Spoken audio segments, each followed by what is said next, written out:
আসলে মায়ের কথা বলে আমার খুব খারাপ লাগতেছে। আল্লাহ যেন আমার মাকে সহ সারা দুনিয়ার যত মা কবরের মধ্যে শুয়ে আছে সবাইকে যেন বেহেশতবাসী করে এই।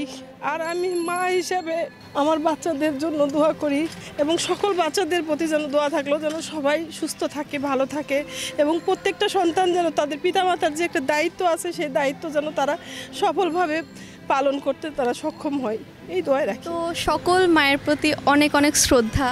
আসলে কোনো ভাষা দিয়েই মা শব্দটাকে ব্যাখ্যা করা যাবে না যে মা আমাদের জন্য কি। আসলে আমার মা একজন ওয়ার্কিং উমেন, তো মা আমাকে সবসময় যেভাবে সাপোর্ট দিয়েছে যে ঘরের কাজ বাইরের কাজ সব কিছু মিলিয়েও আমাকে সবসময় সাপোর্ট দিয়েছে। আজকে আমি ঢাকা বিশ্ববিদ্যালয়ে চান্স পেয়েছি, সব ক্ষেত্রে আমাকে সবসময় সাপোর্ট দিয়েছে যেভাবেই হোক, যে তুমি পারবে, তুমি চেষ্টা করো, তুমি ইনশাল্লাহ পারবে, না পারলেও কি হবে, ইনশাল্লাহ যাই হবে ভালো হবে। এইটুক যে মেন্টাল সাপোর্টটা এটা আসলে মা থেকেই পেয়েছি। যখন কোনো কিছু ভালো লাগে না তখন মনে হয় মাই একটা আশ্রয়ের জায়গা, যে মার কাছে যে একটু শান্তি মতো কথা বলতে পারবো, মার সাথে শেয়ার করতে পারবো। তো মা আসলে বলে বোঝানো যাবে না যে মাকে কতটা ভালোবাসি। আলহামদুলিল্লাহ, আল্লাহ পৃথিবীর সকল মাকে দীর্ঘজীবী করুক, সবাইকে অনেক ভালো রাখুক, সবাইকে মা দিবসের অনেক অনেক শুভেচ্ছা। ওয়ালটন ফ্রিজ কিনে অনেকের মতো আপনিও হয়ে যেতে পারেন মিলেনিয়াল। সেরা পণ্যের সেরা অফার। মা দিবসে পৃথিবীর সকল মাকে শ্রদ্ধা জানাই।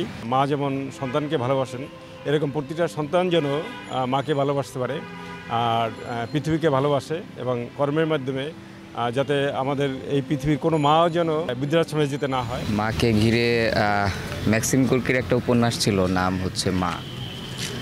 তো মাকে ঘিরে আসলে আমাদের সবারই কিছু স্মৃতি বলেন অথবা যে ছোট থেকে যে বড় হওয়ার যে বিষয়গুলো থাকে সেগুলো তো আমাদের থাকেই, কিন্তু অ্যাজ এ মধ্যবিত্ত ঘরের সন্তান হিসেবে প্রত্যেকটা মাই আমার কাছে মনে হয় যে যুদ্ধের কোনো সহযোদ্ধার থেকে কম না। তো সেই হিসেবে প্রত্যেকটা মা সবসময় সম্মান, ভালোবাসা পাওয়ার যোগ্য এবং আমার কাছে মনে হয় যে প্রত্যেকে সকলেরই জীবিত অথবা মৃত মাদের প্রতি আমার ব্যক্তিগতভাবে সম্মান এবং শ্রদ্ধা এবং তাদের দৈহিক সুস্থতা কামনা করছি। মা তো সকলেরই ভালোবাসার জায়গা। তো আমি আজকে আমাদের ঢাকা ইউনিভার্সিটির ভর্তি পরীক্ষা ভর্তি ছিল আজকে। তো এখানে আমি যে আজকে ভর্তি হতে পেরেছি, সারাটা জীবন মা আমার জন্য অনেক কষ্ট করেছে। আজকে আমার মা আমার পাশে বসা, আমাকে নিয়ে এসেছে। তো আজকে আমার জন্য অনেক খুশির একটা দিন।